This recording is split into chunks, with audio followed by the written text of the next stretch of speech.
कराची में अमन फाउंडेशन की एम्बुलेंस मरीजों को मुफ्त सर्विस फराहम करेगी। हुकूमत सिंध ने अमन फाउंडेशन से एक मुआहदे के तहत पहली बार कराची में मुफ्त एम्बुलेंस सर्विस शुरू कर दी है। एम्बुलेंस की सहूलत हासिल करने के लिए अब अमन फाउंडेशन कोई मुआवजा मरीज से नहीं लेगी, बल्कि इस ऑपरेशन के लिए आने वाले अखराजात हुकूमत सिंध बर्दाश्त करेगी। इस सिलसिले में इब्तिदा में हुकूमत सिंध ने अमन फाउंडेशन की 60 एम्बुलेंस की खिदमात के लिए मुआहिदा किया है और इस मुआहिदे के बाद अब कोई भी सारिफ अमन फाउंडेशन के फ़ोन नंबर 1021 पर फ़ोन करके एम्बुलेंस की सहूलत हासिल की जा सकती है। कराची में अमन फाउंडेशन की एम्बुलेंस को मरीज़ों के लिए मुफ्त करने के लिए पहली बार इक़दाम किए गए हैं।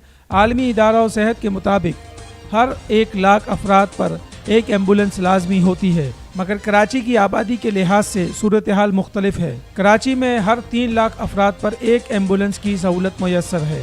इस हवाले से हुकूमत सिंध ने कराची में पब्लिक प्राइवेट पार्टनरशिप के तहत अमन फाउंडेशन की 200 मजीद एम्बुलेंस सर्विसेज की खिदमात लेने का फैसला किया है।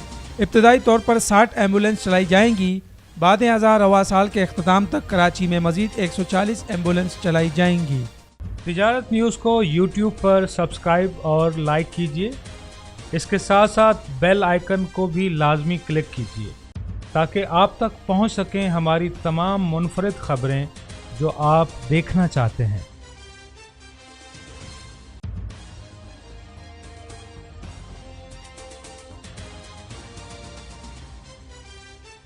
आप देख रहे हैं तिजारत न्यूज़। बेहतर अपना